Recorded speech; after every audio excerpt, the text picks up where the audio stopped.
This is Michael Popok, Legal AF, as the calendar turns to January and the United States Supreme Court, Donald Trump. I want to give you a primer and a guide, a deep dive analysis of what's going to happen next concerning the attempts by Donald Trump to use official act or presidential immunity to have his indictment dismissed against him in the DC trial court level in the case presided over by Judge Chutkan, scheduled to go to trial in March. Remember, that's the case of 4 different criminal conspiracies brought just against Donald Trump related to Jan 6, election interference, and the conspiracies around that. Will that case at its beginning, before the trial, at a motion to dismiss stage, and that's important, I'm going to pick up with that in a minute in this particular hot take. Hold that thought. Motion to dismiss an indictment, not whether he can use some sort of immunity during the course of the trial after evidence has been presented, but at the beginning, just based on the 4 corners of the indictment. Important point. I'm going to drill down on it here. In addition, I'm going to talk about not only the timeline that's going to happen in January, and this is going to go quick, starting with the 8th of January to the end of January. So I want you to be prepared, sort of to have a mental framework to analyze these things in advance. Hence, my talking to you now. So let's start with the issue, the first stop on the train, the DC Court of Appeals and the U.S. Supreme Court, and my explanation of what's going to happen, I believe, at these different levels and what the arguments are and how they'll be analyzed. First, the issue.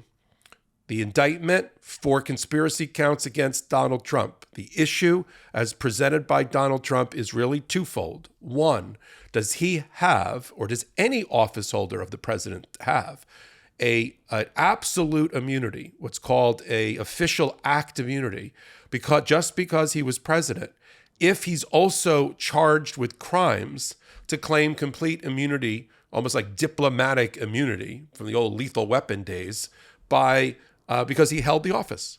Is there anything fundamentally a president can do while in office, right? Is there anything that would cross the line for Donald Trump and take it out from his argument of absolute immunity, yes or no? That's the framing. And the second question related is the fact that the Congress, House and Senate, did an impeachment process on Donald Trump. The House having, led by the Democrats, having impeached him, which is the equivalent of indicted him, but the Senate not having convicted him. Is that somehow a double jeopardy situation where Donald Trump can't be tried again in a real court of law because only Congress can resolve it? Those are the 2 competing issues. There is a body of case law about presidential immunity. It dates back, the modern era to Nixon and his attempts to assert different types of executive immunity against civil cases and the like. And it's also, there's a developed body of law in the last month in the DC Court of Appeals, which is the first stop of the appellate process when you have a case pending in the District of Columbia, which almost all of Donald Trump's cases are, except for the Mar-a-Lago case, because that's located in Florida. And so there is a new precedent that applying older precedent that's now been established in the District of Columbia called the Blassingame case, which is just 2 weeks old. In the Blassingame case, a 3-judge panel of the District of Columbia Court of Appeals said effectively, you create a graph of conduct against official duties. And if you, in plotting that graph, this is my sort of explanation, if in plotting the graph, the conduct or behavior is outside the outer perimeter of the official conduct of the president, boom, you're outside of immunity. Immunity is coextensive with and only stretches as far as the outer perimeter of the official acts of the president. So if you take the conduct that's been charged, or in case of a civil case being where Donald Trump's being sued for damages, him inciting the insurrection, participating in the rebellion, leading to injury at the Capitol, is that inside his official functions, or is it outside? And then a related question is, when Donald Trump is not Donald Trump president, but Donald Trump first term president trying to get a second term, i.e. candidate Trump, i.e. campaigner in chief, is that ever inside the official acts of the office of the president? And the answer to that, based on the case law, is no. If he's campaigning, a lot of times we look at presidents, Joe Biden included, Clinton included, Obama included, who during the course of a year will go out and do rallies, will go out and do fundraising, will go out and do other things as a politician. Okay, and if something happens there, something happens terrible there, that's outside the outer perimeter based on this case law of official duties. And therefore, if there's a crime or a civil action outside of that, he can be sued or she can be sued. That's how that law works. And Blasingame made it very, very clear. You figure out the outer perimeters of the office of the presidency. You can stretch it as far out as you can. So take it to the murky gray area, and then anything that falls outside of that, that's it. You're outside of immunity. For civil, same analysis should ultimately apply, or even a narrower focus for crimes.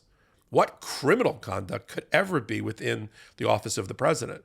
Now, you could argue if he takes an official act that he was doing in good faith as president, and it also sort of maps onto a criminal elements, maybe that's a gray area. But the things in the indictment, and again, as I said at the top of the hot take, you start with the indictment because this is now before trial, a pre-trial attempt to dismiss the indictment under immunity. Even in Blasingame, the case I just described, they said basically the precedent here applies to a motion to dismiss a complaint, which is the operative first pleading that's filed to start a civil case. That the operative pleading on its face right now, we can't allow you to assert immunity for that. They left open the door that during the course of the trial, if more facts are developed, the record is more fulsome, they may revisit the issue. But at the motion to dismiss level, at the very inception of a case, so to speak, in the pleadings, when the appellate court doesn't know more because no evidence has been adduced, no witnesses have testified, they're not allowing absolute immunity and they've suggested that even if facts come out during the trial, it's going to be very hard for Donald Trump to try to reassert the privilege at some later time. Same thing here. We're not talking about we're in the trial and whether at the end the trial judge, given a fulsome record, would be able to determine, well, that particular act that's part of the crime is outside. I'm taking it away from the jury, which is what she could do, what Judge Chutkan could do, take a certain issue away from the jury based on development of evidence. But that's not what Donald Trump wants. He wants it done now at the indictment level before trial. And so I think that matters in terms of the analysis. Now, that's the issue, right? First stop on the train is a January 8th oral argument. It's been fully briefed in front of the D.C. Court of Appeals 3-judge panel. All appellate court, almost invariably, starts out with some sort of 3-judge panel.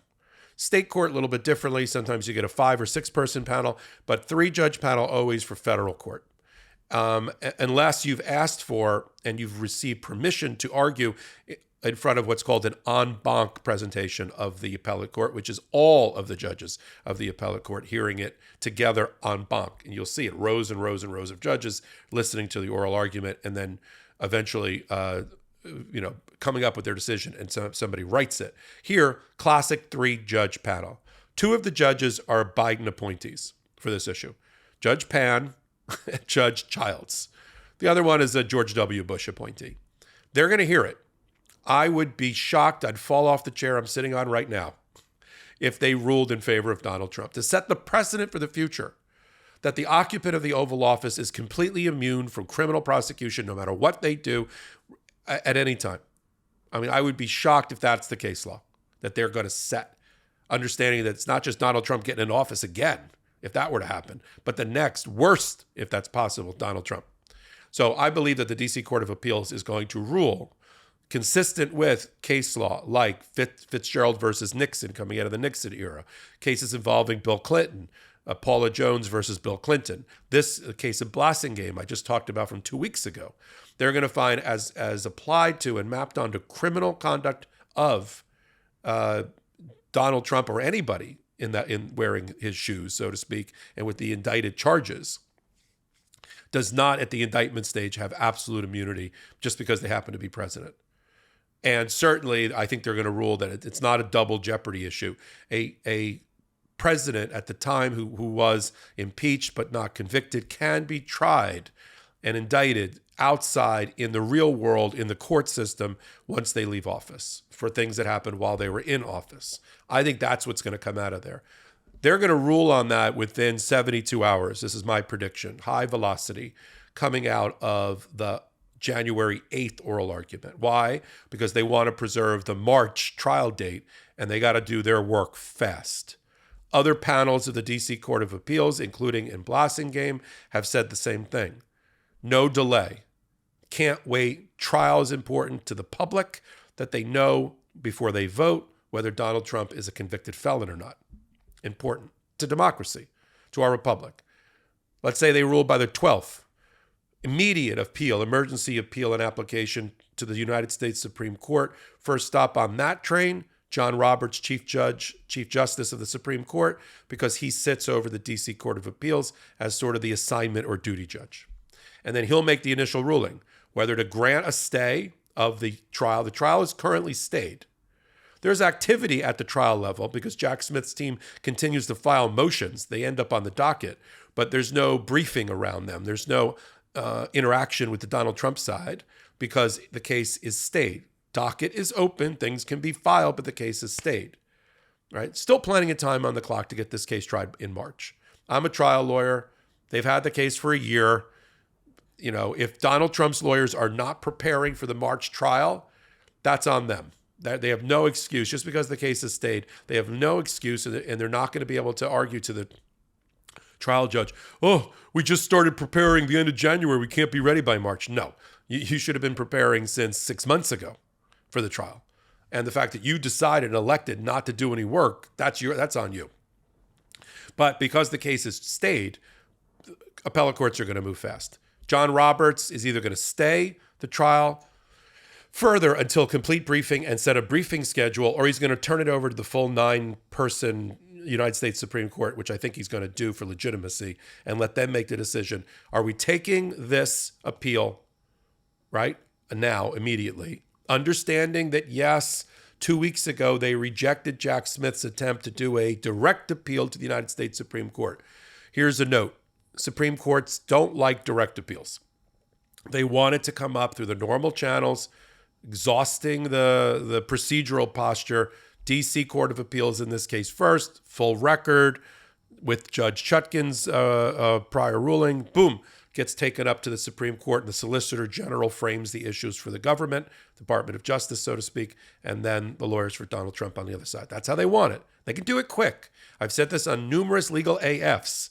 When the United States Supreme Court wants to move quickly and has a their hair is on fire, they know how to make rulings quickly. They can set a 72-hour briefing schedule and make a ruling. They did it in Bush versus Gore, in the attempt to declare Bush the president. That took 72 hours from the Florida Supreme Court decision about counting votes to the Supreme Court overturning that decision, briefing it, oral argument, and decision. 72 hours. They could also take 72 weeks. They control their own docket. There's no rule book for this. This has to do with what they want to do and how many votes they have to do it. But I think they move quickly here to take up the writ of certiorari, which is the application that a party files to ask the Supreme Court, pretty please take us up on appeal.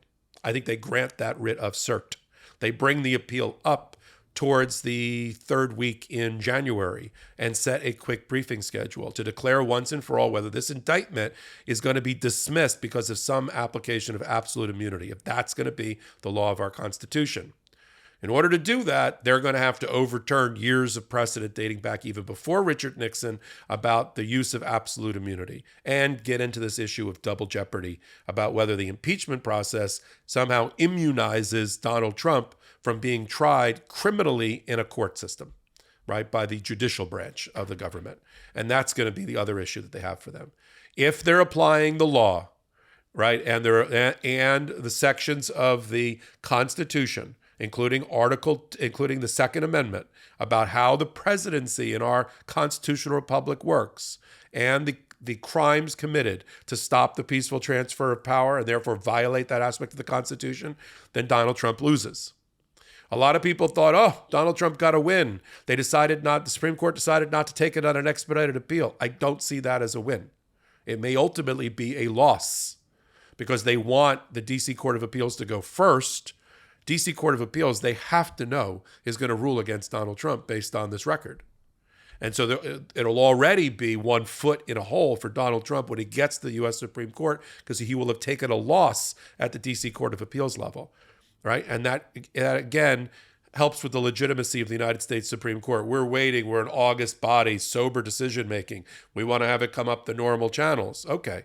They could also punt and say, we're not going to grant the writ of certiorari. We don't see an emergency application here. We're not going to stay the trial. Go do the trial.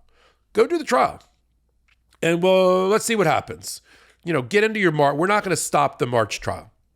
We'll come back to you at some other time whether you should have had immunity or not. But we're going to let this go forward. They could do that as well and deny the appeal at this point. I doubt they do that. I think they make a ruling because I think our democracy requires it at this point. And then if they follow not the Federalist Society spot, but if they follow their originalism, their textualism, the reading about the history of the various provisions in the Constitution and the amendments, the reason for them, so the legislative history, the framer history, and then get into the actual textual language of, let's say, the Second Amendment related to the presidency, they're going to rule against Donald Trump, not just for Donald Trump, but for the future, right? Not now, the long game, as Clarence Thomas likes to talk about, not current events, the long game of history, the arc of history. Then they rule against Donald Trump, and that case goes forward in March. It can happen. Maybe it slides to later in March, but it happens in March. And if it happens in March or maybe April, the trial happens and finishes before the people vote in November. And nobody cares at the judge level, although we'll have to see the Supreme Court, that Donald Trump is also a candidate for the presidency. Because I think any thinking human being sees it. He's running not just, does anybody really think Donald Trump wants to be president a second time? He didn't want to be president the first time. It's obvious. He did it to increase his brand to make money. He's only doing it to try to immunize himself from prosecution, indictment, conviction, and sentencing. That's why he ran. He has to run. He's running for his life. That's the reason he's doing it. But that should be of no moment to justices and appellate courts looking at this issue. So we're going to follow everything I just said in this 17-minute hot take, sort of outlining the second half of the month of January as it relates to Donald Trump. Putting aside the primaries and the ballot process and Colorado and Maine taking him off the ballot and the Supreme Court's parallel decision about that. I'll do another hot take on that. But this is all about immunity. And what do the prior rulings on immunity mean for the future rulings on immunity related to Donald Trump's alleged indicted criminal conduct? And what is this United States Supreme Court? Is it led by Chief Justice Roberts? Can he get his 5 votes to establish the law that's proper about Donald Trump's criminality, right? Or is he pulled under again the way he was in the Dobbs decision about abortion rights and pulled hard to the right by not just Alito and Thomas, but by Kavanaugh, Gorsuch, and Amy Coney Barrett? Is that going to happen? He has the 3 votes he needs already on the left side of the aisle, right? Sotomayor, Kagan, on that side, and Ketanji Brown Jackson. And he's got his own vote. He needs 1 more vote from Gorsuch and Kavanaugh. That's his target. I think his target to try to get this to happen is Gorsuch and Kavanaugh. And based on some rulings by Gorsuch and Kavanaugh in the past, both when they were on this court and when they were on other courts as appellate judges, I think they're leaning against Donald Trump. And Roberts can get them over. Amy Coney Barrett is always sort of an inert, has an inert quality for me. I don't know exactly where she goes. I think she goes, she wherever she thinks the stampede is, I think she runs towards it. She doesn't have the gravitas as of yet to be making her own rulings. I think this gets written by Roberts. If it's not written by Roberts, it's Gorsuch or Kavanaugh. Or if everybody's in agreement, then it's somebody on the liberal side of the wing of the Supreme Court. We'll follow it on the MeidasTouch Network, on this YouTube channel that you're already watching. Help them get to 2 million. They're so close. Another 100,000 or so to go. They're going to get there one way or the other, but it's so much better if you join now. Join the movement. And then follow me and all my leaders of Legal AF on Legal AF, the podcast. We curate a show on Wednesdays and Saturdays at 8 p.m. Eastern time on this YouTube channel. And then you can pick it up wherever you get your podcasts. Podcast platforms of choice from Apple, Spotify, Google, and the rest. If you like this hot take, give me a thumbs up, leave me a comment. I'll jump in and comment back. And until my next hot take, until my next Legal AF, this is Michael Popok reporting. Thanks so much for watching. We're only a few subscribers short of 2 million subs. Please subscribe right now to the MeidasTouch YouTube channel for free and help us grow this unapologetically pro-democracy network.